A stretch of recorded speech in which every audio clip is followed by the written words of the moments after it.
Hello and welcome to DCP SideQuest, episode number 30, the Game of the Year 2019. Wow. Final episode of the year edition. Final episode of SideQuest. Guys, pre-order now. Yeah, this is the last episode of SideQuest forever for 2019. Oh, for the decade. For the decade. For the decade. That's true. Oh yeah, Yeah. it's true. It's Well, we getting were saying serious. did you see when people were doing the decade games, and there were lots of people that it apparently became very clear people didn't understand how decades worked, and they were getting angry, and they were like, "Why are you doing a list of games of the decade when there's one more year in the decade?" It's like that's not how they work. And No. there were genuinely angry people that were like, did "You've got it see all that. wrong." Yeah. So did. 2011 this to 2020? 10 years ago. Yeah. They were like, well, you don't start at 0, you start at 1. It's like, and then someone was like, yes, my favorite year of the 90s was 2000. Oh my gosh. That's like a flat Guys. earther comment. Oh, yes. Yeah. Brian, go for it. I have been agonizing over this list since we've decided last week to do the Game of the Year. Like, I had boy. 6 games. 6 games. You could just mention all 6. That's I totally could. fine. I could. True. That I wanted to pare down to a list of 3, the agreed upon number. The And I've agreed been upon. swapping games. I've had this like list going on my phone in the notes app on my phone. I've had this list going, and I've been swapping games in, swapping games out. And Tefty joins the call. I say, Tefty, what'd you do? Like, have you got your game of the year list ready? He's like, oh, I forgot about that. Thanks And then Eric for joins the calling call. me out, Briar. And then Eric joins the call. And I'm like, so you ready for your game of the year? He's like, yeah. How many did you think? Whoa. But Eric's I just know, like, wait, I it's know Monday? in my heart that Yeah. Watts has been agonizing like myself. Not agonizing, but I did have a quick thought of I'm going to pick a game that probably not everyone will pick. Okay. It's interesting. Okay. Okay. Nice. But it's also very All right. obvious. But it's, yeah. I thought about it. I did think about it. I have thought about it Okay. many Okay. times, more than once. More than once. So before we do the Game of the Year stuff, can we talk a little bit about Battlefront 2 Yeah, Celebration Yeah. Edition? let's do it. Because we had a chance to play this game. It was a sponsored stream, right? Yeah. So like, Yes. kind of put that out there. I like this game a lot. It's really good right now. It was so fun. Seriously, yeah. I had so much fun. Yeah. We played a couple of modes of multiplayer as a group, and whenever you play games with your friends, like it's always just fun to play games with your friends. So, Yeah. but like I was really impressed with like the depth of the multiplayer experience, the aspect of switching different classes in the game. Mhm. The graphical quality of the game was kind of Yeah. outstanding. That game looks nuts. It's so good looking. Yeah, It's crazy. it definitely feels like a Star Wars game. It looks like a Star Wars game. It's just absolutely beautiful game. It ran just beautifully. And I had a blast playing it. Yeah. I've been thinking about it all weekend. Yeah. I was like, maybe I could hop in for a game. I was like, wait, the game was like an hour long. Maybe I don't. Maybe I can't just I was hop like, in. For I was like to memes. I was like, hey, do you want to play some Star Wars? I said the same thing to Tomo. It's like, so you have the Origin access thing, right? Yeah. You just Jump play some in, battle. shoot some stars. You know. Star Wars is on my mind right now too, because we've got the Mandalorian series happening on Disney Plus. We got a new Star Yeah. Wars movie in theaters.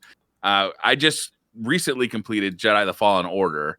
Yep. Like, Oh, there's nice. just so much Star Wars happening in my life right now that it's just perfectly complemented like what was going on. It's just Yeah. super fun to jump in, get beat up by a lot of Jedi, Yeah. Yeah. initiate Order 66, and Yeah. I had a blast playing. And it. we won somehow. We won our game that we played. The Yeah, long game. skill. Yeah. The skill, long we won exactly. we did long the we yes. got good.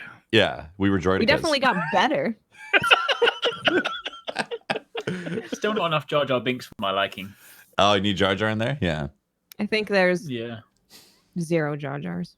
It's Yeah. not, it's not like, I mean, that's why I haven't played it. That's the only reason. Can we get justice for Jar Jar? We need to. We need to. If you did One of miss these days us, it's gonna happen. if you did miss us playing Battlefront together, there is a video that Briar edited together of our time in Battlefront on the DCP YouTube channel.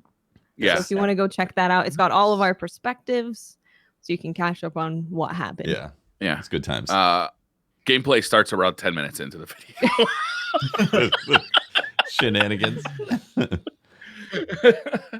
Yeah, it was really fun. I was really surprised. I'd written Me that too. game off almost completely based around like the microtransaction hoopla when it initially was released. Yeah. And I never played it.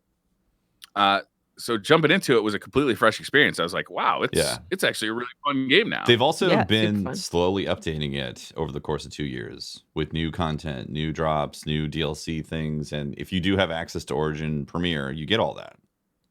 Yep. Yeah. It's part of it. You get the celebration edition as well as part of that, because I didn't actually know that initially. I was like, yeah, we get the game obviously with the Origin stuff, but I didn't know we'd get the celebration edition.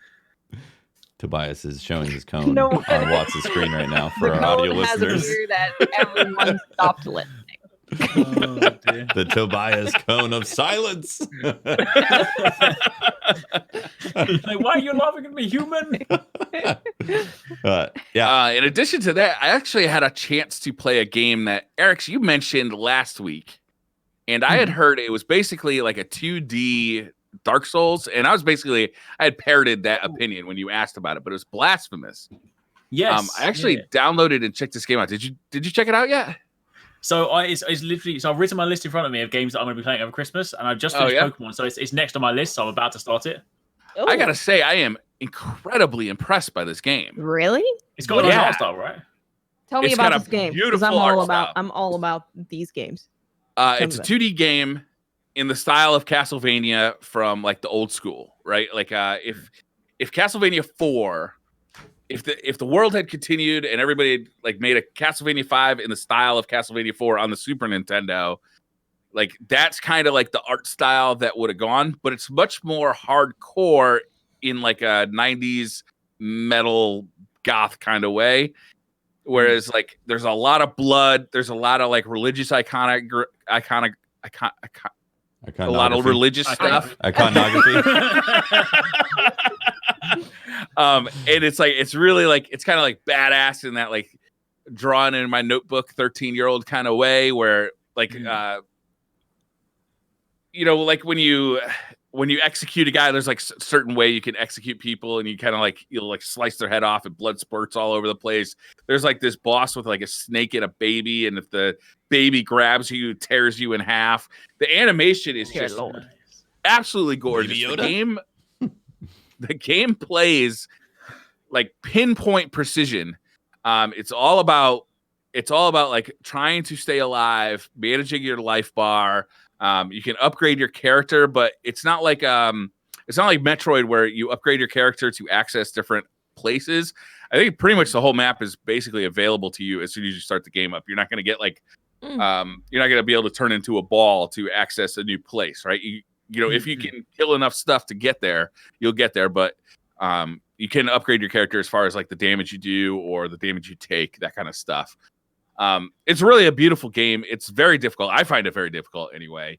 I think that's where the Dark Souls comparisons come from. But really, I think that's it. It's not, there's no like campfires. There's no, it really feels like a Metroidvania that really steers toward the Castlevania side of that scale. Okay. In a very cool way. And it's a really fun game. It's hard, but it's very cool. It's very rewarding. It might take personally, it might take me like 5 tries to get from one checkpoint to the next checkpoint, or 10 tries. But when I get there, I feel like I've accomplished it, and like I feel like I've gotten better at the game to do so. Maybe that's a Dark Souls comparison as well. Is this on the Twitch, the old switcheroo?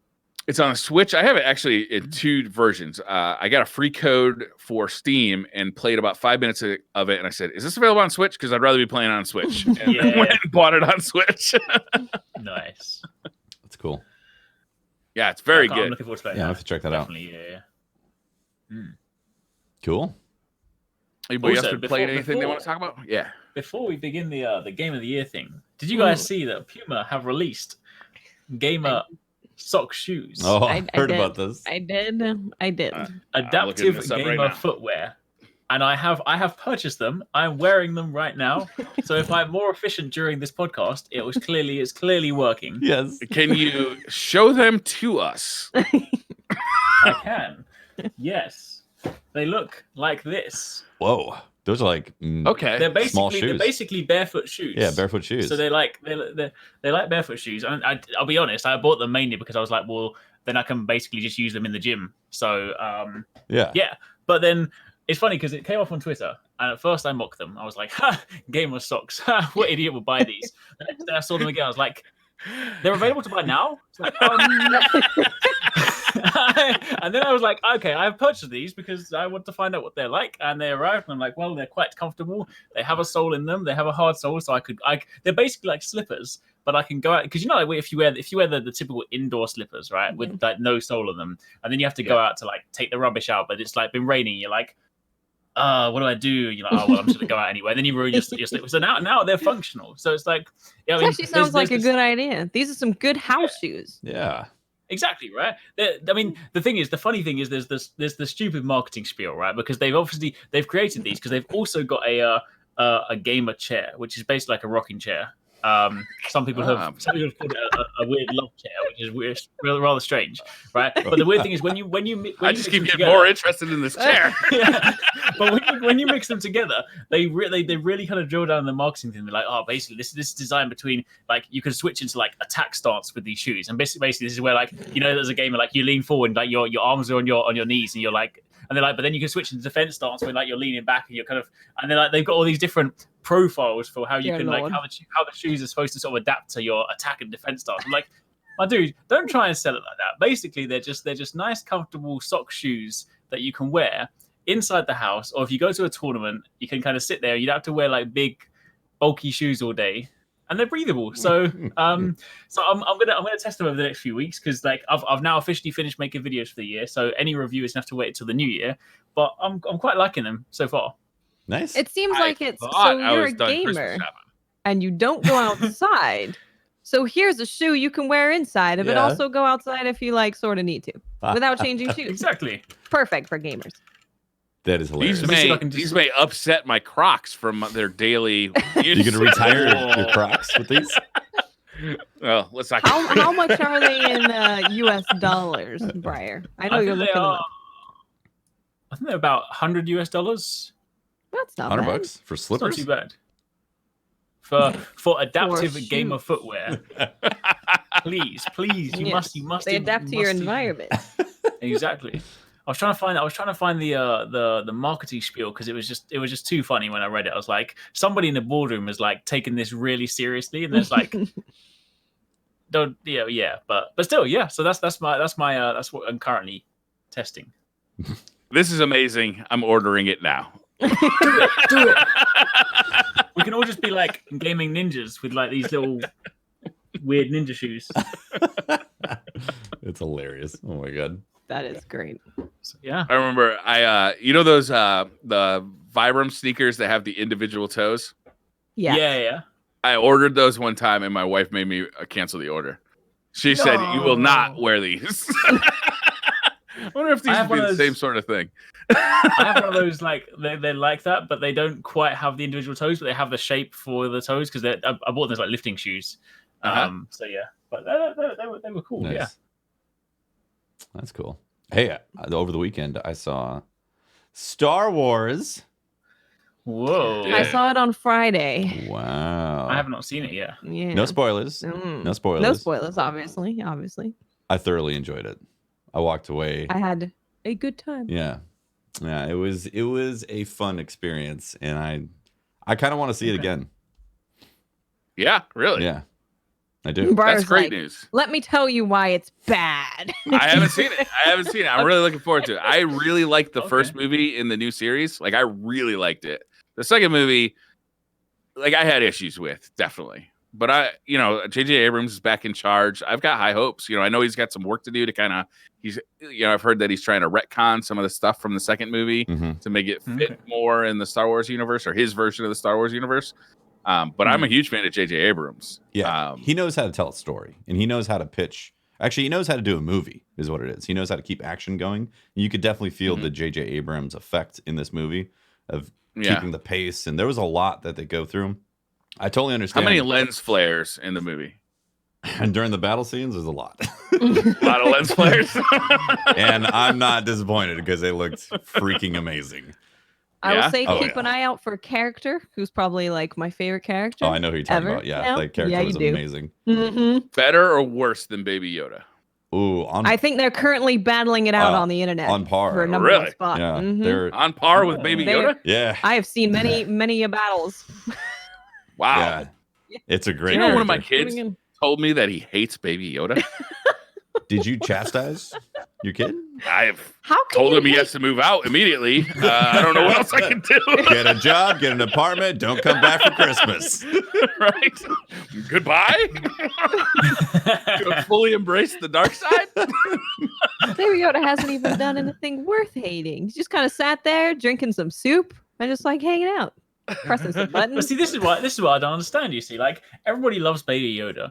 Where was there not this love for Jar Jar Binks? They're both basically lovable characters. They're both basically these little like justice for Jar Jar.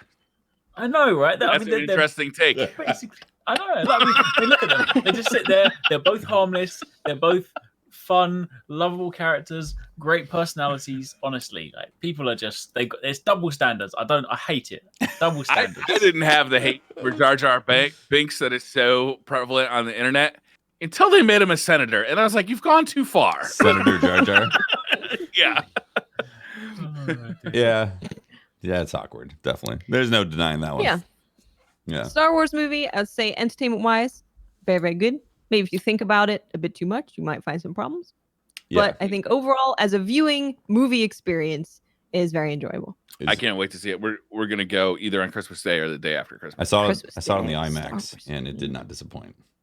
Yeah, IMAX worth of. I'm always torn. Okay, so I'm always torn on the movie theater experience because the IMAX, you get that huge screen, you get the great sound, but at my local IMAX theater, they do not have the recliners. And I do like the recliners a lot. Okay. Well, but is the recliner going to make you fall asleep? No. Okay. Not if the movie is good, but if the movie is bad, the option is there. This movie has a lot of action. I don't know if you're necessarily going to. Well, that's personal. It didn't make me sleepy.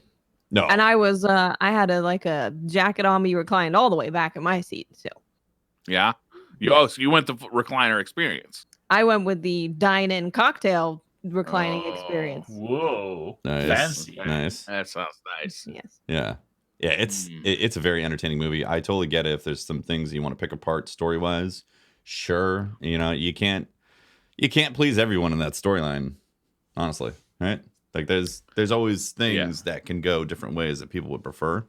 But as a Star Wars film and the epicness that they showed, I was like, whoa, this is epic. Star Wars is such a piece of people's childhood, right? It's almost a religious experience. Like it's true. It's a crazy thing. You know what else is hitting the cinema just after Christmas, which is also the end of a big 10-year saga? Oh, this has been longer than 10 years. Ip Man 4. Oh, wow, it's coming out. Really? I didn't know it was coming December. out that, wow. Dude. I guess it's kind of linked to Star Wars because Donnie Yen was in Star Wars, and so I've kind of made a little segue link. So there you go. Ip Man 4, the thing that revolutionized some of the martial art films. So yeah. Nice. There you go. Yes. Yeah, Ip Man's huge. Cool. I actually haven't seen it. You need to. Oh, if you haven't, some of the best martial art films. It is so good. So yeah, definitely. Very cool. One more thing before we jump into the Game of the Year stuff.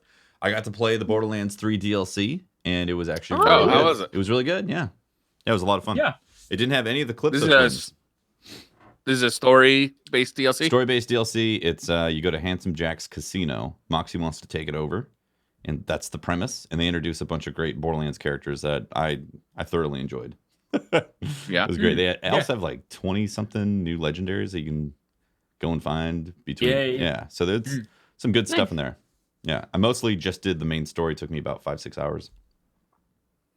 So. Yeah, it's It's a pretty solid pretty chunk of short. But time. yeah, it's definitely- yeah.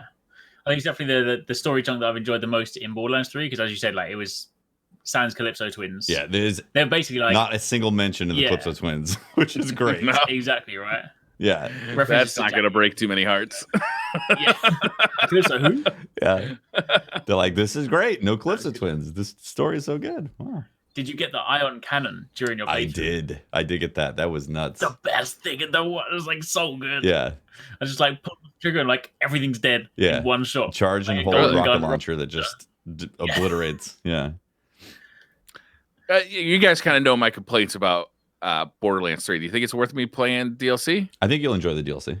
It's really funny. Yeah? Yeah, I think you'll enjoy. Yeah. Okay. Yeah. I think the nice thing about the DLC as well is because especially like I think I think back to when we spoke about Borderlands earlier in the year, like a lot of the kind of silly jokes that I don't think landed very well in Borderlands 3. I almost felt like Borderlands 3's DLC, the story DLC, was more kind of true to like Borderlands 2 style than it was like the newer stuff. So it just felt like So I think if you didn't necessarily like some of that stuff, this is more sort of traditional. Yeah.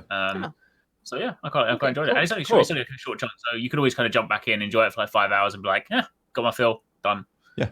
So Yeah, it's quick. Yeah. How much does the DLC cost? I don't know actually because I got have the a season pass. pass. So I'm not too sure. It's probably $10, probably something like that for that content.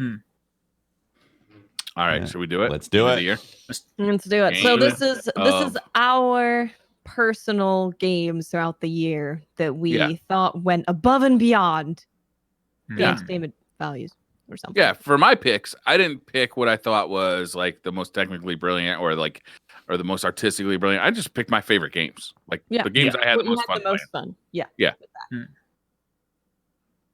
You want me to go first? I'd say. Well, Are we you gonna start with, agonized like- over it, so I think Yeah, you should. you should definitely go first. Yeah. Are we Okay. starting from like our pre-favorites to and then saving our favorites to the end? I Is that how can't we do do it. it? I can't I rate think we them. should stop. I can't Okay. choose among my children. I do have a favorite. I though. think we should go top and then down. Personally, Okay. Okay. All right. Okay. Let's do that. Oh, your favorite game, and then your Oh, I don't know favorite? if I can pick the favorite. They're all like equal for me. I think in terms of how much I enjoyed them. I'll let the listeners interpret which one is my favorite. Okay. You can guess. The first one I'm going to talk about though is Zelda's Zelda Link's Awakening. You took one of mine. Oh, I'm No, sorry. That's fine. It's fine. Yeah, that's cool. This game was definitely on my radar since it was announced, but I didn't get a chance to play it until I was basically laid up on my back. I couldn't play video games, but I realized, I can play Switch in bed, so I'm going to play Zelda because I really like Zelda games. This is my favorite Zelda game that I've played in probably since A Link Between Worlds on the 3DS. Like, I thoroughly enjoyed this game. The art style was brilliant. Like it kind of has that like tilt shift, like toy look to it. So it looks like you're like playing with toys, if that makes sense. Where like you've got small figurines on like kind of like a map and like there's vignetting around it. It really has. I know it's the look of it is a little bit like some people like it, some people don't. I really thought it was great. I thought it was But great, the yeah. game itself is so lighthearted and so just pure fun that I couldn't help but fall in love with it as I played it. It's a little different than other Link games where you're not in Hyrule, you're not saving Princess Zelda. In fact, Zelda, I don't even think should be in the title, really. Yeah. You're kind of on this island. You get caught in a storm. You wake up on the beach of this island, and this owl tells you the only way to get off this island is to wake up the egg that's sitting on the top of the mountain. And then your quest is to find the musical instruments to awaken the egg. And it's very much traditional Zelda. Create the eternal Dungeons. jam. Yes, the eternal jam to wake up the big ass egg. It's got like really kind of traditional Zelda dungeons where you go into a dungeon and you got to solve it you got to find the big key. You got to find small keys to open up rooms to find the big key, and then you beat the boss behind the boss door. But instead of getting like a new weapon, you get a new instrument, and for the most part you just buy the weapons from the vendors in the town, and there's no like master sword or anything, so it's a little different. It originally came out for the Game Boy. This is a remake, and man, I fucking love it. Like I like it a lot more than I like Breath of the Wild. Wow. Oh, really? Okay. Yeah, I really do. Breath of the Wild, like I can't wait to play Breath of the Wild 2. And I loved Breath of the Wild, but I also hated a lot of things about Breath of the Wild. Like some of the hated is a strong word. Some of the things about Breath of the Wild drove me nuts, like on a gameplay perspective. So I can't wait till they take a second pass at Breath of the Wild. I can't wait till the rest of the industry takes all the ideas, all the great ideas out of Breath of the Wild and applies them to other games, if that makes sense. Yeah. But like as a Zelda game, it wasn't my favorite Zelda game. It was a really magnificent achievement. But this to me is just a wonderful Zelda game. I absolutely love it. Cool. Yeah. Nice. No, definitely. Eric's agrees. I mean, I loved it because like Link's Awakening was one of my favorite ones because I played it like the original one, so it's always been one of my favorite Zeldas anyway. So when this one came back around, I mean, with all the new visual styles and everything about it, like it was just like it was a nice mix of all the nostalgia stuff that I remembered from like when I first played it, but then with the new kind of like coat of paint on it, it was just sort of it was always like playing a brand new game at the same time as also having those memories. Like I would revisit their locations and be like, I remember this place, but I don't completely remember it. So it still feels new, but I can recognize certain areas. Yeah, it was. I want them to do that style, that like tilt shift style, but for Minish Cap. Ooh, that'd be great. But yeah, definitely good choice. Eric, so you should probably go since he took one of yours. Well, you know what? Since so at the beginning of this call, when I was like, I've got two, but I haven't got the third one. I have since decided that my third one was going to be Link's Awakening, right? You know what? No, but it's fine. You know what I'm actually going to mention? I'm actually going to mention Cadence of Hyrule. Oh, okay. Right. So I went through an interesting thing with this. So obviously, like Zelda is my number one favorite franchise of all time. So I'm massively biased, right? So initially, I saw this because I'm not really a rhythm game person. Right? I'm just like it's just not really my jam. So because I know obviously there's like without the Zelda skin, that series has existed before, I believe, like in some other capacity. I never really paid too much attention. But when this came out with the Zelda skin, I was like, well, I'm going to buy it because I'm a massive fanboy. And I got it. And then when I first played it, the very first, I'd say, hour, maybe 2 hours, I desperately wanted to like it because I was like, it's Zelda. I want to like it. There's no Zelda experience so far that I have not liked. But at first it just didn't click with me because I was really rubbish at the rhythm stuff. Like I just wanted to play it. I was so mentally tuned into playing Zelda in the traditional way. Like I just want to move around, solve puzzles, hack up the enemies, and I was rubbish at trying to play to the rhythm. And I just so every time I sort of simple encounters, just trying to get past regular enemies, and I kept on getting killed. I was like, why am I so bad at this game? So then I took a break. Then I came back, and then suddenly, as I'm like anyone that sort of played rhythm games before, like suddenly when the rhythm clicks and you like everything like falls into place, then I suddenly understood the whole game and I suddenly started to really appreciate it because then I was able to actually appreciate like the awesome soundtrack because obviously Zelda's got some great music anyway. The awesome soundtrack and the fact that I was then finally playing, it was literally that kind of like Neo moment where it's like I know Kung Fu sort of thing. Like I kind of came out and it was all falling into place and then it created like a really, really fun experience. It wasn't a very long game, but this whole like the nice Zelda, obviously the kind of pixel art style mixed with, I guess, what they would traditionally do in that kind of game when it didn't necessarily have the Zelda collaboration, paired with the sort of the fun musical aspects. But the weird thing is, you still maintained a lot of what was like true to Zelda, despite the fact that you were still playing in this sort of like rhythm nature. So you still kind of got, your cool items, your cool dungeons and stuff. You had little boss battles, and it was really fun. It was just definitely like sort of, it was very much like playing an actual Zelda game, but just with this underlying rhythm. That once you do get it, you enjoyed it. So that is actually, as a game that I never really thought I was particularly going to enjoy. That actually ended up being one of my highlights this year. I played the demo of this. There's a demo available on the Switch for free. Okay. And I really liked it, but I like for whatever reason I didn't buy the game and play the rest of it. It was fun though. Like it's weird to get used to the movement. Like you move on the beat, and you gotta hit the movement key directly on the beat. And that also is your attack if you're near an enemy. So it's like it's a weird feeling, but once you kind of get into it, like it starts to feel good. Yeah. I think what was kind of cool about it was it almost turned movement into a puzzle in itself because like if you look at an enemy and you're like, okay, if I step one step towards you, you're going to raise your sword. If I go to attack, you're going to hit me. So it's like you're like, oh, this is an enemy where it's like back, forward, back, and suddenly like you see every encounter is like this cool mini puzzle. But then when you start to picture that with every enemy, it starts to flow really well. So yeah, and then you're doing it to the beat, so you got to stay in the beat. Like it feels really good, and the music is fantastic. So Yes. everything I heard in the demo anyway was out there.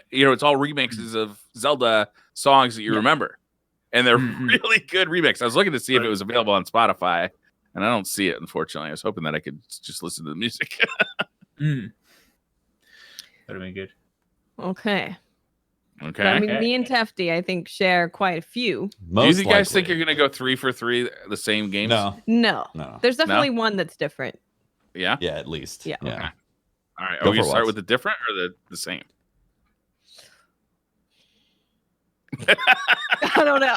I don't know. What?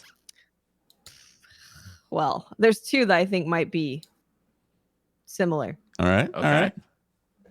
I'm gonna start with one that I think is obvious, just because it's obvious and I don't need to talk about it that much. Which is Sekiro. Mm-hmm. I mean, I have to mention it because it's like my favorite combat system in any game. I loved the fact that it really felt like you were going against another sword person who was an expert and you were just going at it. Another swordsman versus swordsman. And it really felt like they captured that so perfectly. Just that feeling of having this epic battle with another person who is so good at using their weapon. Yeah. The story I really enjoyed. The environments I thought were cool. All of the bosses that I fought, I was like, oh my God, this is so cool. While they're killing me, I was like, man, it's really cool. So it just everything about that game I loved so much. So I have to mention it. I'm at same. Like that's definitely on my list. That was I'm looking at this list as emotional impact type of experiences, that become a game of the year type of thing. And Sekiro definitely is in that. Like it's either that or another one that I played this year that would definitely be considered my top. But at any point, how I'm feeling, I could feel one way or the other. Because it's the experience that they created, the visuals, the play style, the being a swordsman, the ambiance, like the sound details of when you feel like you hear the bamboo. You know what I mean? Yeah. Like the textures feel real in an audio sense, along with the whole environment that's been created. It was great. I really enjoyed that game. From Software, I think, is crafting worlds on a level nobody else is doing right now. Like they did it in Bloodborne, they did it in Dark Souls. Like they're so immersive and they're so it's a joyful experience to just experience and suck in what they're crafting. Like because it's so detailed, so rich. It's amazing. Yep. Yeah, and when I got that ending, man, I was sad. You got the bad ending? Well, there's only one good ending and two pretty not great endings. I guess the one that I got wasn't awful, but it was the continuing of a cycle, basically. I don't want to spoil it in case people are okay. I know a few people are jumping into it now because it won Game of the Year at the Game Awards. So I've seen a few people saying that they kind of wait to see what's announced as Game of the Year and then they play that. Interesting. But the end of it was a continuing a cycle. I broke no cycles, and here we are. Here we are. So are you gonna play it again, you think? I want to. It's just about time, right? Sure. It's one of those games where I probably wouldn't want to stream playing it again because it's like the same thing. But it's something that I'd want to play probably just in my downtime of I have some time to just play a video game. Chip away at a playthrough. Yeah. So, I've never had this experience, but I know a lot of people have had the experience with Dark Souls and with Bloodborne that while it took a really long time to get through it the first time, the second time through it wasn't that bad because you kind of knew the bosses, you kind of you knew everything to do. So it's not like a huge time commitment. Yeah, I think unless you change the difficulty, because there's a few difficulty settings with Sekiro. Did it launch like that? No, so it's after you finish the game, you have a way to make it more difficult. But yeah, there's a few things that you can do with you can also ring the bell. You can ring the bell and then you can like do something else after you finish the game. So I think if you put both of those things, because it's like when you block, you also take damage, is one of the things that they changed. So you have to parry perfectly or you take damage. So I think if you didn't change anything, you could just breeze through super fast. Yeah. But yeah, if you put that on, it might be a bit of getting used to. Yeah, the thing is, the system is set up in a way to where when you do understand the parrying and the combat, and you understand reading the character moves really well, it's very rewarding to just do a perfect fight and then destroy it. But you can do those extra difficulties to test your abilities like that if you have gotten to the point where you know the combat system in and out. So that's really cool. Oh, the set pieces in that game too were just so good. I think there's two that really stand out for me. Lady Butterfly was just a gorgeous experience. Just all of it. The arena that she's in is this building. It's just all on fire. Her fight style is like very fast and fluid and very pretty to look at, but she's very deadly. Yeah. So immediately when I saw that, I wanted to make her weapon, which was the butterfly weapon. Nice. Didn't do me that good, but I got it. It looked great. And then I think the other one that stood out to me was fighting the ape. Yeah, I was gonna say the guardian Monkey ape. Boy. Monkey Boy. Monkey Boy, second phase. When that happens, you're like, what? Okay. Yeah, and his arena was great. Yeah. It's just this snowy ice place. Yeah, it gives you this feeling of things being really epic, which they do so well. Yeah. So, yeah, amazing game. Yeah, really good stuff. All right, I'm going to bring up one that's probably not on anybody's list, but I really enjoyed it. It was probably forgotten about by now. It's kind of an indie-ish game. It's definitely done by a small team. Remnant from the Ashes, I think, was a fantastic game. I'm glad this made a list. Yes. Absolutely. I really enjoyed playing this game because it's like Diablo 3 meets a third-person shooter experience, but you also have melee weapons in there, and every playthrough is different, and you can't get everything just doing one playthrough. In fact, you can't get everything doing two playthroughs. Like, you have to keep on hacking away at it. Keep on keeping on, resetting stuff. I think it was really well done. It does have its problems, and it lacks some polish here and there. But again, it's an indie game done by, I'm pretty sure, a small team. So they had limited resources to be able to do that stuff. But it came out of nowhere. It was in August. Suddenly it was like, check out this game that's like Diablo RPG Division. It was really cool. Yeah. So I highly recommend, if you see it on a Steam sale, because it's probably going to be for super cheap on a Steam sale, pick up Remnant from the Ashes. You'll have a good time. Did this game come to consoles?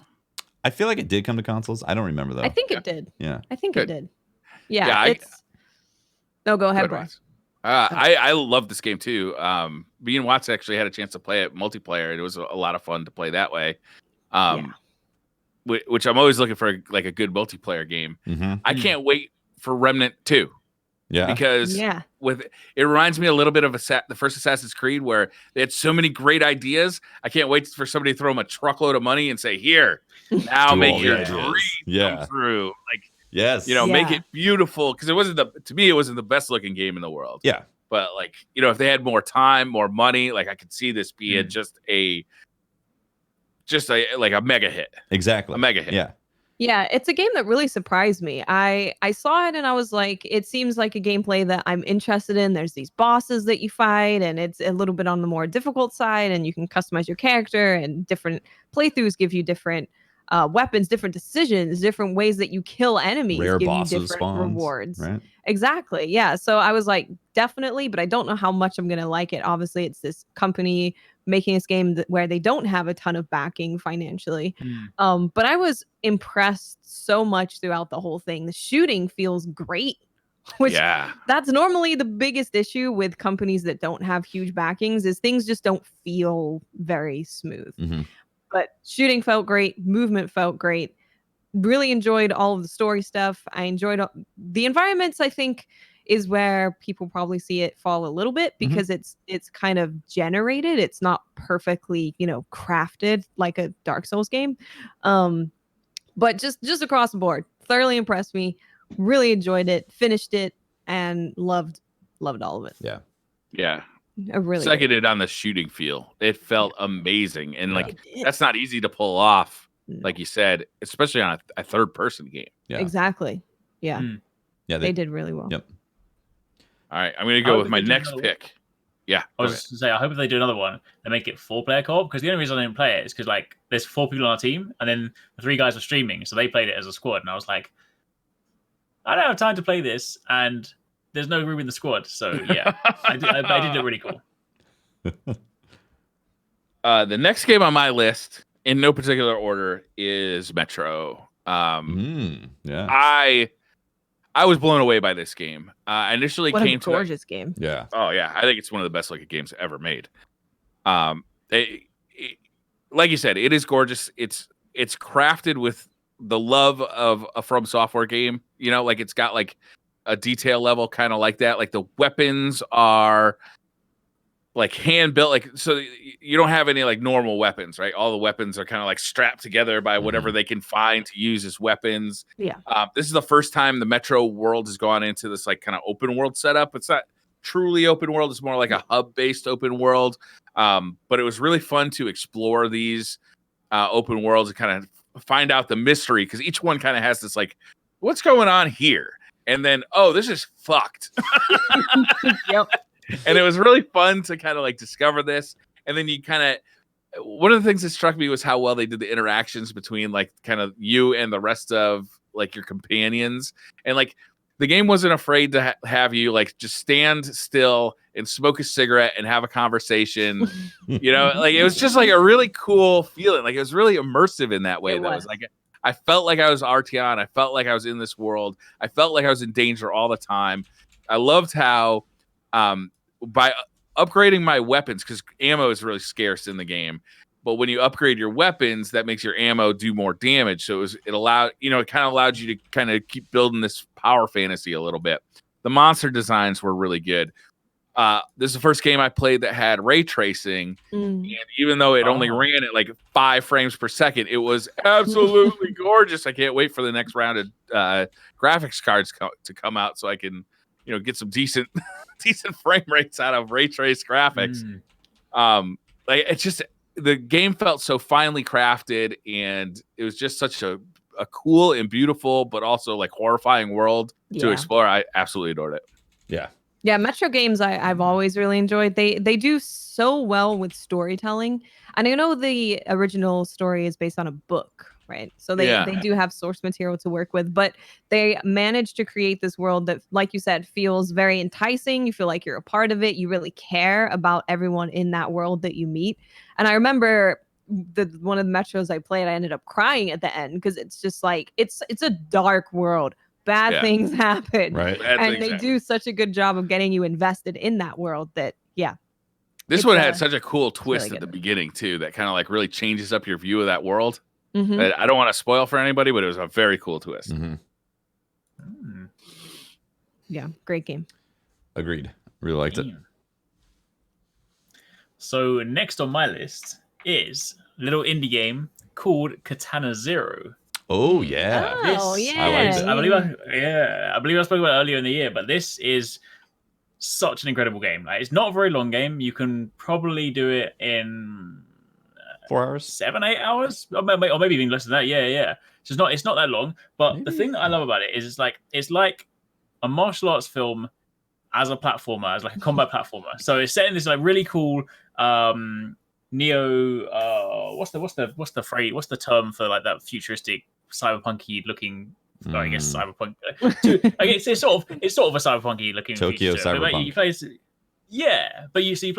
this sort of like this samurai. But the thing that I love about it is that it's every single level is that. Well, firstly, visually the game looks incredible. It's got an awesome art style. It's got an incredible soundtrack with some really cool music. And combat-wise, the thing that I love about it is it's so fast-paced, but you've got this kind of interesting time slow mechanic. But it's the fact that when you go into the level, there's also things in the level that you can just interact with in the way that you would see it in like a traditional martial arts film. So you look at like when Jackie Chan goes in somewhere and like suddenly there's like a bottle on a table, he'll flip it up and he'll use that against someone. Then suddenly he'll go over and he'll grab something else. You will be running through the stage and you'll open a door and there's bad guys there and you'll see there's a bottle. So you will literally kick the bottle towards them and that takes out someone. And then of course you then throw something else, or you pick up like a knife or you throw it at someone else, and you're literally running. And it gets to the point where you're running through the environment, and not only do you have your own combat on, you've got your own sword, you can dash pad bullets, you can slide through things, you can slow down time, you can reflect bullets and things, but you're also simultaneously looking at the environment like, oh, yo, what there's a plant pot over here, let me use that, or there's a electrical something over here, and you just have that, and suddenly it's got such incredible replay value because because the levels aren't too long, once you complete a level, you're like, I could do that better. I could do that in a more stylish way. Like, sure, I got through the level, but did I get through the level by like kicking the door down, throwing the bottle at someone, flipping over this guy's bullets, like using my sword to bounce this bullet back at the shotgun guy, and like, so yeah, it's just a lot of like really, really high intensity gameplay, but in these very small kind of bites, and then it's got this weird. It's a very weird story. I don't really think I actually understood exactly what was going on, to be honest. The story was super strange and awesome. Yeah. Yeah, exactly right. And it's also it's almost kind of got some of those like Akira vibes as well, which is kind of cool. And then there was also you could kind of go back afterwards, and there was go on. I was going to say the premise is that you have I can't remember what it was called, it's something to do with chrono something. You have like these things that have been injected in you. It's a drug that allows you to experience time differently, and you can rewind time. So there's like a built-in mechanic in the game as to why you're able to do these levels over and over and over, because of the stuff that's been injected into you. The chrono something interesting, allows you to rewind time to keep on doing these levels and do it better. It was really fascinating. Guys, is this on Switch? Because I didn't think I need to play this. It might be on Switch. Yeah, it is on Switch. Yeah. It's on Switch. Yeah, that's what I played. Yeah, I mean, it's on like other places as well. But yeah, 100% it's genuinely one of my favorite things. Like, I technically haven't even finished, because I finished the campaign, and then I went back and there's like different swords you can unlock. But there is also one additional thing you can do. There's like a secret boss, which is the only one thing I haven't done yet, because it's like I have to go back and replay the levels, and I think you have to replay the levels in a certain way. And apparently the secret boss is like stupidly strong. But cool. It's such a good game. Interesting. I didn't know about that in the boss. Yeah. I'm gonna be playing this tonight, I think. Yeah, I saw that game visually. I was like, this game looks awesome. It is. But I haven't played it. So yeah, I think I'm gonna do the same thing. Pick it up on the Switch, play it over the holidays. That game is fun. Yeah. And the music, crispy. Wear some headphones and listen to that music, because it like the beats kick in. I'll just turn it up. I'm gonna turn it up. I put it on the TV, turn it up. Okay, yeah. Yes. It's on the TV, yes. But if it's coming off of the Switch, especially you're gonna break my heart. Yeah. That was Katana Zero. Yeah. I'm gonna go. So I'll go with the one that again is obvious for me, but none of you care. And that is Code Vein. I knew it. Yeah. Code Vein's definitely up there for me. If people don't know what Code Vein is, it was described as anime Dark Souls, but it definitely has its own thing. It has its own fighting style because it's very like combo based. Each weapon has a different combo that you can use. And you're kind of using this thing called a blood veil, which allows you to parry. It allows you to steal kind of essence from enemies to use in your own abilities. And just visually, I really enjoyed it. I thought the art style was amazing. Anytime that my hair clips with an outfit, I know we're on the right track, because they're not afraid to give me some long hair and some crazy stuff. That's when I know we're doing good. The thing that I really loved about it, that I thought they did incredibly well, was how you select your class, basically. So the way that it works is you are going through the world and you're finding these people, and you get to take on their blood code, which is kind of their play style, their fighting style, their abilities. So you meet them and you get to use that blood code for yourself. And the more you use it, you unlock their abilities, and then you can use those abilities with any other blood code. So the options are crazy of the builds that you can make, because you can mix and match from every single blood code that you want, and you can put it together to create something really interesting. Character customization is probably one of the best ever in any video game. It's really impressive, and it's got the difficulty of Dark Souls, but not as difficult, I would say. There's some bosses where I'm like, dear Lord, this is a lot more difficult than the rest of the game. And then there's some where I'm like, I wish it was a little bit more difficult. But just from start to finish, it was also really emotional, because these people have been like, you're basically setting people free from kind of a curse situation. So yeah, it was emotional. It was beautiful. Combat was great. Weapons and customization is great, and classes. It's just so good, and they're updating it as well. So they just recently put in a new dungeon. So I'm probably gonna go and check that out. And then they have DLC coming out early next year. Nice. That's when cool. I brought a video up of it of like 17 minutes of Dark Souls-y gameplay. It says from IGN. Yeah. I don't get a Dark Souls vibe from this at all. What's the Dark Souls comparison? I think that it's hard. I think that it's difficult. It has the like campfire, bonfire situation going on. The bosses, when you fight them, they have that health bar that you see. So there's a lot of things that would make you think of Dark Souls. Yeah, progress being. But yeah, when you play it, you realize it's got its own thing going on. Okay. So like action RPG combat, third person camera, and then progress being gated by having to clear an area up to a boss, or just a big chunk of enemies that keep respawning, usually ends up defining Dark Souls. People put it in that box. Yeah. Yeah. But so in Code Vein as well, as you're playing through, you unlock dungeons, you unlock dungeon maps where you can go in and they're really good for getting materials for upgrading your weapons and armor. So it's kind of a game that's going to keep growing. I know that they're going to have a few things that come out DLC wise, because there is a season pass that you could get when the game first came out. So I'm excited to just keep jumping back into it, because you're now in the situation when you finish the game where you're going into a more open world outside of the confines that you've been stuck in. So I'm excited to see where that goes.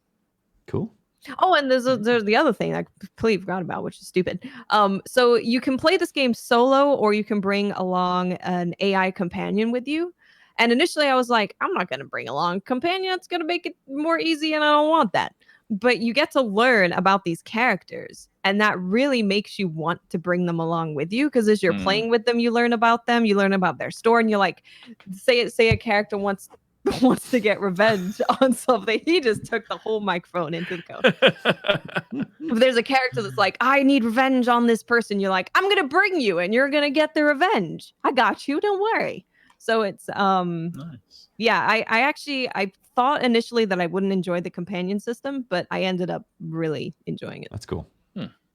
I gotta play that at some point. It was a great game. So you already said Sekiro. That was one of my picks. Remnant from the Ashes. My third pick for me, again, I'm basing this on the emotional experience that I've had throughout the year playing games. Anthem. Just kidding. Got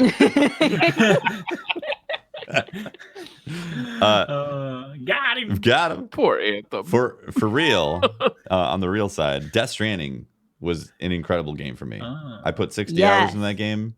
I enjoyed everything, from how crazy it was, from the strange monotony of delivering packages, to the super realistic sci-fi thing that was going on. Like, it was rooted in a sci-fi world that was very weird. You know, you have these strange beings summoning and time rain, time fall, all this stuff. But there was a whole bunch of science that they were putting into the lore of the game to try to make it feel like it actually was a possible reality that was happening. And then also the connection with the concept of these beaches, that people are born with the beach, and their beach is their connection to the afterlife, and they cross through the beach into the other world once they've passed on, and having those things actually be connected through the science of why these, like, they had harnessed that technology to then accelerate technology in the world to do certain things and be able to have these weird, wild mechanics happen. I thoroughly enjoyed it. Like, the emotional experience I got from playing that game was very special. And it's one of these things where I'm going to look back a lot and be like, oh, I remember that time I was playing that game and having that experience with those things that were going on. So I really enjoyed it. I thought Kojima did an incredible job. And yes, it's super weird and confusing at times. It does end up connecting the dots at the end. But I thought it was cool across the board. It's a game. So I see a lot of people who have not played the game being very confused why people like it. They're like, it's a walking simulator. It's boring. What a disappointment. And I'm like, but it's so not just a walking simulator at all. You don't just walk. You don't just deliver packages. And honestly, delivering packages is my favorite part of the game. Yeah. Like they start making me fight. I'm like, no. I want to deliver packages and build some roads. Yeah, it's about that's what I'm it puts you into the world. It makes you immersed in this sci-fi futuristic fantasy, like sci-fi realism that's happening in the game. And I think that's one of the weirdest things that connected so much, was feeling like you were in that world and talking to these people who are stranded across the United States and having to reconnect society with this crazy beach technology. I think was something that they did really well that I wasn't expecting for this to be something that I really attached to, but was the like system. And I know, again, from the outside, some people are just like, oh, you're just doing it for likes. You just care about the likes. And it's not that. It's you have this feeling of helping other players who are playing the same game as you, which is something that you don't really get that in many other games. Yeah. You just don't. It's you get the feeling of, so if I put this road in this spot, this is a really good spot because it goes around the bad guys and I can get over this river and other people can use it. And you see those likes coming in and you're like, oh wow, people are actually really using this thing that I built. Yeah. And the situation that I wanted to happen all along was someone seeing one of my structures in game and coming into stream and saying like, oh, I saw your thing. And it actually happened, which was amazing. It was like, wait, I just saw a bridge that you put down. And I was like, what? That's so That's cool. incredible. So I was, I loved that part of it. I got addicted to just wanting to help people traverse the environment easier.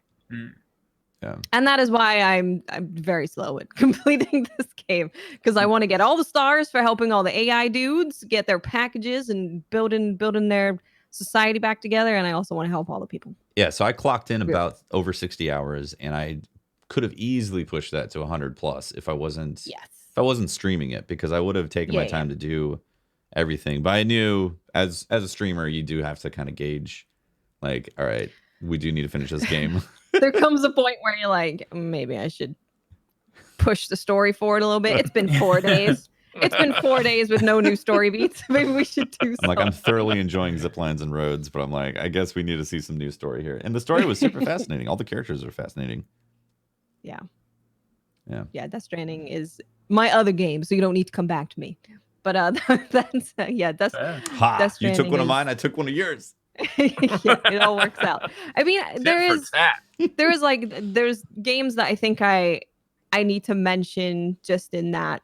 Like Destiny, of course, put in so much time in Destiny. I think that this past year was really cool to see how they are changing the way they tell stories in the universe. And I think they're getting into a good stride right now. So I was tempted to put Shadowkeep on my list. Yeah. I really dug Shadowkeep. Mm-hmm. Shadowkeep was great. Yeah. And Iceborne, of course. Exactly. I feel like Iceborne. Is that Eric's? Is that yours? Because we can talk about it. That is. Because I already ran out. Wait. Are we jumping Briar? Are we jumping Briar? Or... That's okay. Jump Briar. I mean, we're talking about Iceborne. No. We'll come to Iceborne afterwards. But let's go to. Let's not break the order. All right. No ruining orders. All right. My last game is Control. This game hit me in so many pleasure spots that like I almost couldn't continue. You know. You had to tap out. Yeah, like. It wasn't a perfect game by any means. Like if you talk about how good the shooting is in Remnant, this game didn't have that shooting feel, right? In Control. But what it did have were these really fucking cool powers where you could like just pick up a fire extinguisher and hurl it across the room, kill a dude, pick up his dead body, pull it across the room, chuck it at the next guy. And meanwhile, like everything in the room is just blowing up like that scene in the lobby from the Matrix, you know, just like shit just flying everywhere. That was really exciting to me. Also, exploring the world of Control was just so cool because like on the surface it looks like just this really like plain like a brutalist structure, like an office building, you know, like a government office building where everything's just, you know, gray walls. But as you explore it and like things start moving in ways that don't make sense, and it's got this like real cool like X-Files vibe to it, or it's just like everything about the environment and the storytelling and the characters and what was going on just hit me on this level that I haven't had a piece of media hit me on in that like mystery way, like that piece of my brain that really wants to believe there are aliens and there are paranormal activities. Like this thing was just, it was a really fun thread to pull the whole time. And once you level up and you're able to use all these abilities and you don't have to rely on your gun, the combat becomes really fun. And it's just like, I just love this game. It also looks incredible, even though in screenshots, I feel like this game doesn't look good in screenshots, but it looks good when it's moving. Does that make sense? Yeah. I think so. Yeah. And I really liked the way it looked. Like they use red in really interesting ways, and even though the structures look plain, they're all moving in very interesting ways, and it uses forced perspective in really cool ways to kind of. I really enjoyed this game much more than I thought I was going to, and I'm like desperately waiting for story-based DLC to continue the story. Nice, because like I was just taken with the story so much. That's cool. Yeah, that's all I got to say about that. That's all I got to say about that. Control. The video game. Now, let me tell you, that was, as someone who streams a lot of Destiny, Control was a confusing one because people were like, the game mode? I'm like, no, it's not. I'm not talking about the game. You're playing mode. Control? This isn't PvP. You're playing Control? This is not. What are you? It was a very confusing time. I haven't seen this new map yet. Yeah, it was a confusing time. Fair. Well, you're never gonna guess what my last game is now, are you? No, I have no idea. Also Anthem. Well, it is. And Division. No. Division 2. It is definitely Iceborne. Right? Iceborne is. I mean, again, huge bias here, right? But like, this was always gonna be a good one because historically, the G rank expansions for Monster Hunter are always awesome because it's basically more of what you want with the new difficulty, with more armor, more weapons, more all of this stuff, and they've genuinely done some really, really good stuff. And like Iceborne is still, in the grand scheme of things, still in its infancy. I mean, obviously the expansion is out, but they've still got more free content rolling out. And when you think about the cadence so far, Iceborne has been out, and in 3 months we've already had 3 new monsters, whereas in World it took a little bit longer to kind of get to that point. So, they're adding a ton of great new stuff. There's a lot of new systems, a lot of like Iceborne itself introduced a ton of great interesting new systems anyway. Yes, not everything is perfect. Weapon design, some of them are still like a little bit boring and stuff. Like with it doesn't necessarily. There's a few things that like I think in their quest for realism, so to speak, they sort of sacrifice some of the Monster Hunter identity to a degree, but then they're bringing a lot more of that back in because with the recent Safi Jiva stuff, they've basically been like, oh, you wanted customized weapons? Well, how about we tell you we'll give you weapons which can then evolve into other weapons, in some and when you fully awaken them. So they've done some really crazy stuff with that. The whole Guardian Lands experience, while Guardian Lands is a little bit grindy, the whole notion of this new end game thing that you can kind of consistently be in and pursue anyway.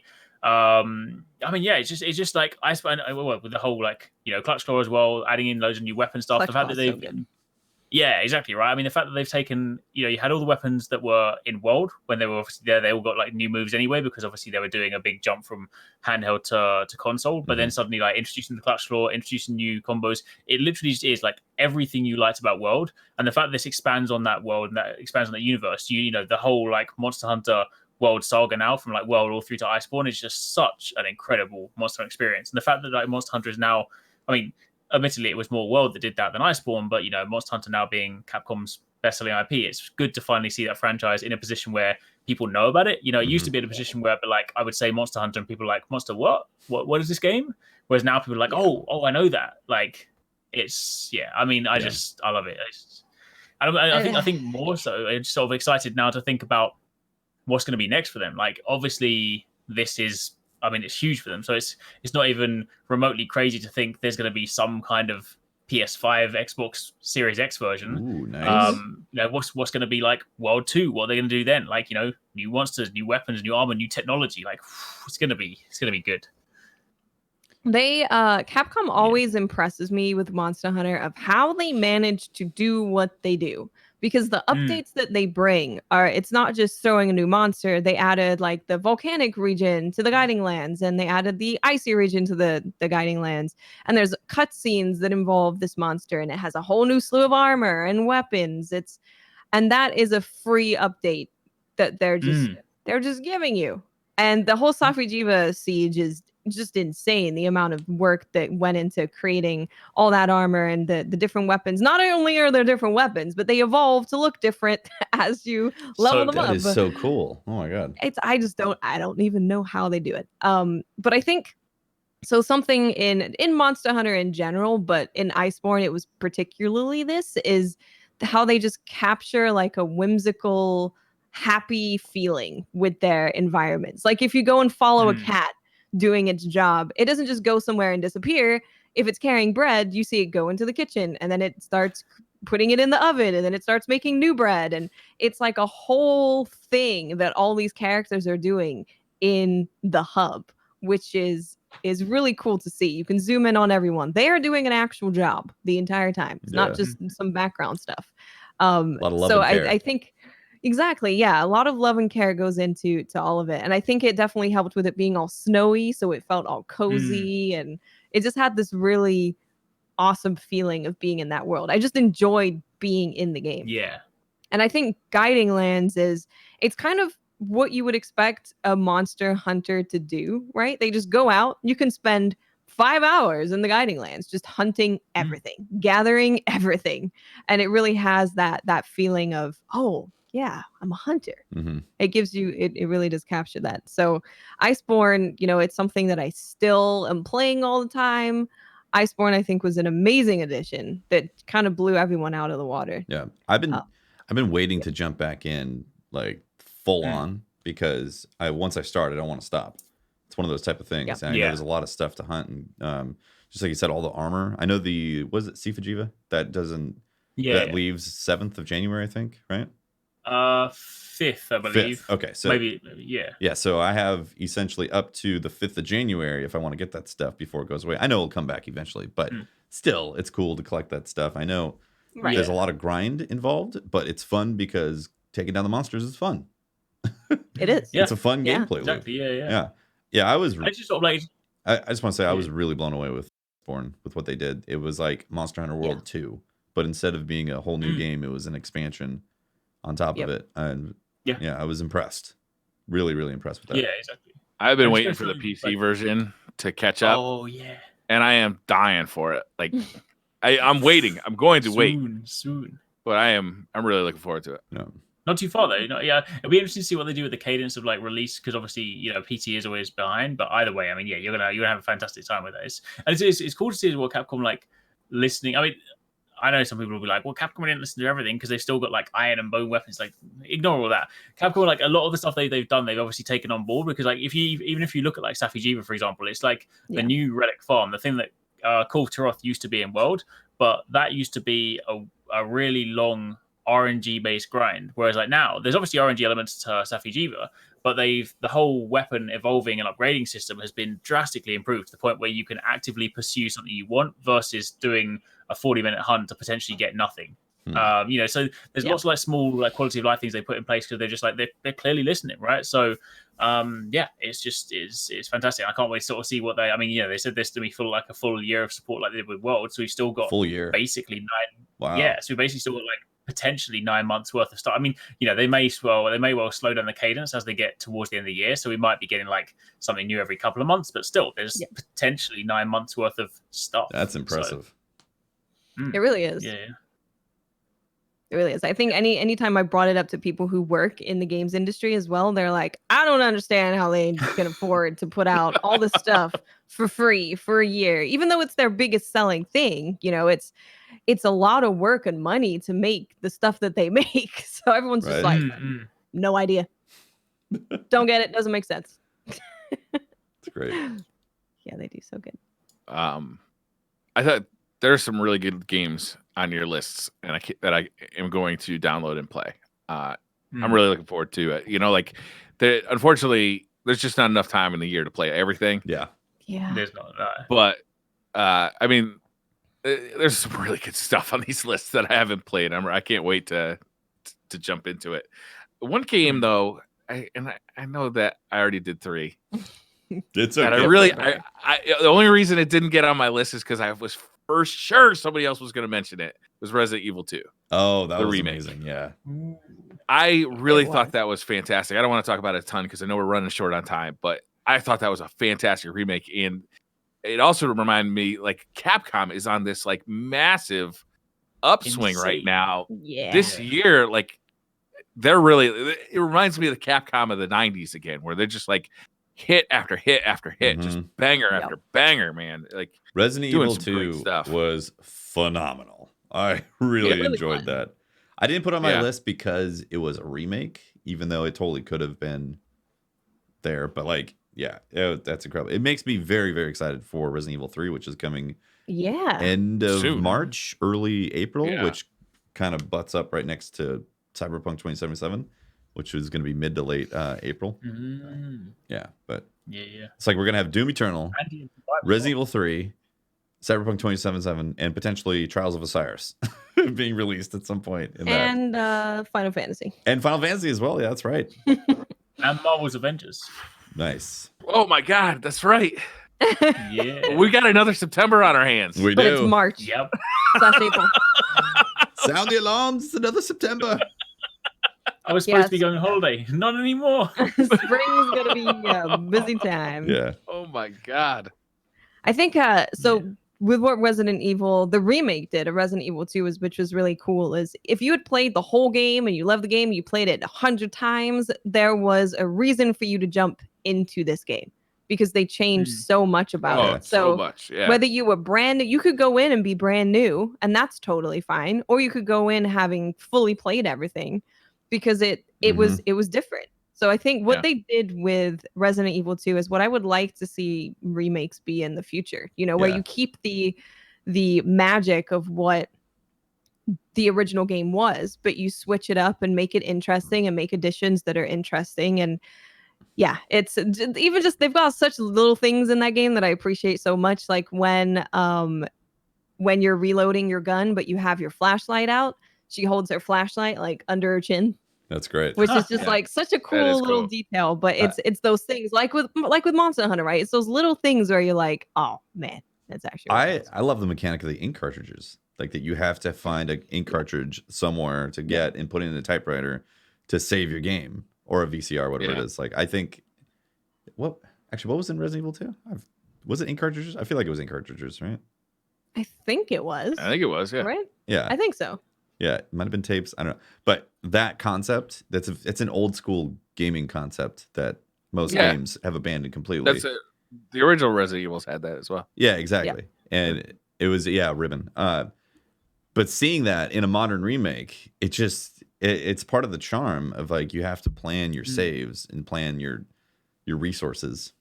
I don't know, I liked it a lot. Yeah, I would not have wanted them to take that out because it's such a Resident Evil thing, right? Thinking, how do I want to carry this with me? Do I want to put it in the thing? Do I want to save now? It's such a Resident Evil thing. I'm so glad they kept it. Yeah. They strode that line of staying true to the source material, but also making it a new experience for fans. Yeah, and they did a really great job perfectly too. And it looks gorgeous. It's one of the best looking games I've played all year. Yeah, it's beautiful. I can't wait for Resident Evil 3. Really impressive. Yeah. Oh man, Resident Evil. I can't wait for Resident Evil 8 too. Oh yeah. Dying for that. Oh man, yeah, because they took a whole different way of making Resident Evil games with 7. Yeah. So it'll be interesting to see where they go.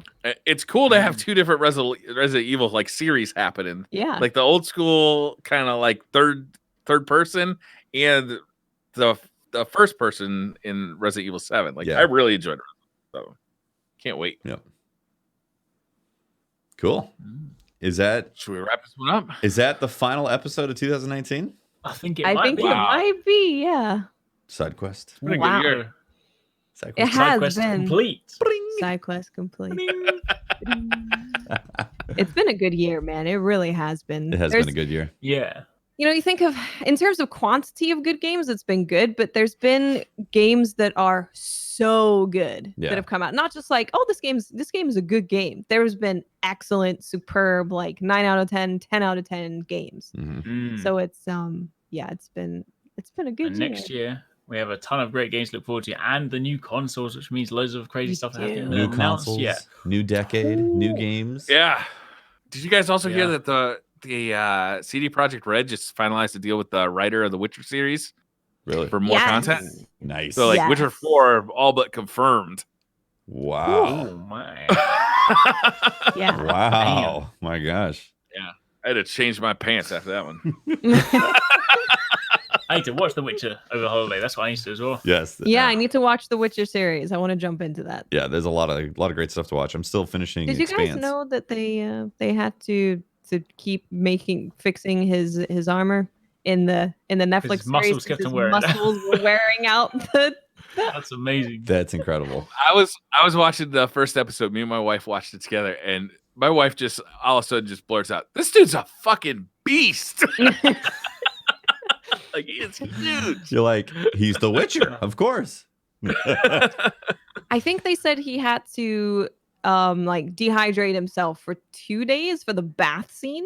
Oh, really? Yeah. So it's kind of cool that he's being really honest about that, because people see it and they're like, "My God!" It's like, yeah, but I didn't really drink anything for friggin' like 2 days. Yeah, to be unhealthy for a couple days to get. Basically what bodybuilders do for their stage prep, right? Exactly. So it's just like, that's like, oh damn. Yeah. Imagine after that. I just appreciate. Yeah, how, I want to drink that. yeah, I just appreciate how into the game he is. Like he played The Witcher. Yeah. Like he said, he just played too much of The Witcher, and then saw that they were making it, and was sent an email. Was like, I need to be this role. This is me. You could see the influence of it too, like in his mannerisms and the way he kind of like brumbles at the So good. camera. My wife even noticed it, and she only watched me play The Witcher. You know, like she never played it herself. He's a gamer, Yeah. and he's playing a character Yeah. that a game was created on. So it's perfect. Yeah. Initially, I wasn't on board with him that casting decision, but having watched it, I was pretty impressed. I with think it. a lot of people felt that way, and also that original screen test was so weird. It was weird. It was like, here's a wig. Yeah. Here's some. It was like cosplay. he was there for his wig fitting, and they took a picture. Yeah. And put that on the internet. Like, here's some high-end cosplay, but not the actual character that's on the TV show. You know, but now it looks like so fitting. So. I wonder if they make a Witcher 4, if they'll kind of keep the same look of Geralt that they've been using, or if they'll kind of incorporate a little bit of Cavill, a little bit of Superman into it. Kind of bring the two together a little bit. Maybe, yeah. That would actually be kind of cool to like model him more after the actor, because I think he's doing great in the role. Yeah, I agree. Absolutely. So. I mean, the show is based off of the books, not the game, to be clear. It is. But, Yeah, it is. I mean, so it's the same world and same characters. Well, SideQuest complete. Yeah. There we go.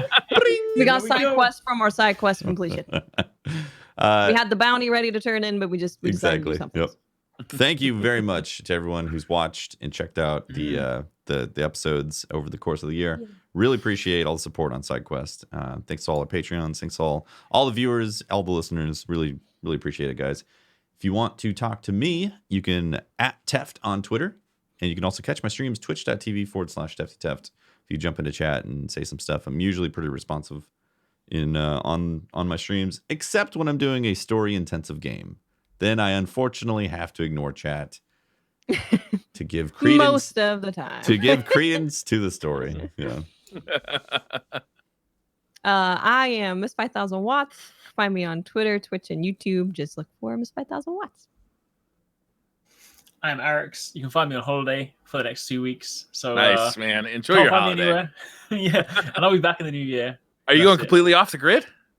Not fully, but I'm massively dialing down my social media. So I'm like, let me just. I'm currently trying to wean myself off at the moment, so I'm still finding myself like habitually checking and stuff, but I'm trying to not do it. So nice. I've got you this to deserve it, man. You've been killing it all year. You deserve it.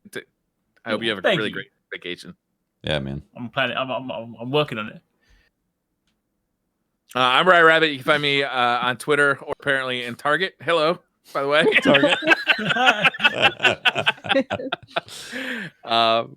Thanks for watching this year's SideQuest, and we'll see you next year. Yeah. Have a great Christmas. No show next week, right? No show next week. Okay. Yeah. No show next week. Yeah, because this is officially January.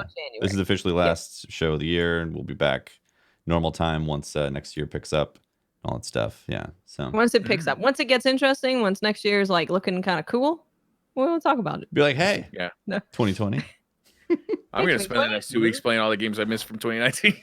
Nice. Yeah, seriously. Yep, That's what I want to exactly. do. I want to just have just at least a few days where it's just I'm just gonna sit here in my pajamas and just like play some video games. Yeah. That's awesome. Yep. Mhm. I'm looking That's forward awesome. to seeing clearer in 2020. All right, that's the show, guys. Thanks for watching. See you next year. Bye, Have guys. a Merry Christmas. Merry That's Christmas. how we're going to end 2019 how on we're that ending. joke. Yes. Bye, guys. Great. Bye. Bye.